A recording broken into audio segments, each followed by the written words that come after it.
ఏదైనా కణం పాడైపోతుంటే దాన్ని మళ్ళీ రిపేర్ చేసి కొత్త కణాన్ని సృష్టించే సహజ గుణం మన శరీరంకి ఉంటుంది. రోజు ఈ ఒక గుట్కా ఏదైతే టాక్సిన్స్ మన నోట్లో వేసుకోవడం వలన ఈ ఒక కణం ఒక రిపేర్ చేయడంలో మన శరీరం కొన్నిసార్లు ఫెయిల్ అయిపోతుంది.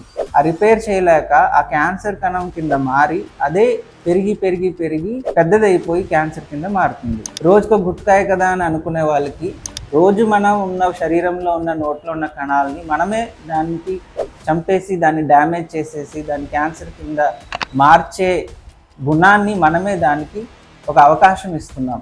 సో అందుకని గుట్కాలో ఉన్న టాక్సిన్స్ వలన మన నోటికి ఏదైతే అలవాటు లేని ఈ కెమికల్స్ కానీ ఈ టాక్సిన్స్ కానీ ఈ సెల్స్ని డ్యామేజ్ చేయడం వలన ఏ రకమైన డ్యామేజ్ జరుగుతుంది. చాలామంది తెలియదు ఏంటంటే మన ఏదైనా కణం డ్యామేజ్ అయిందనుకో దాన్ని రిపేర్ చేయడానికి డిఎన్ఏ హెల్ప్ చేస్తుంది.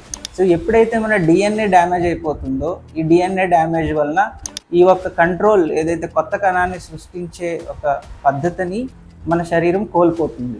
సో ఈ డిఎన్ఏ డ్యామేజ్ అన్నది ఖచ్చితంగా ఈ గుట్కా తినడం వలన జరుగుతుంది.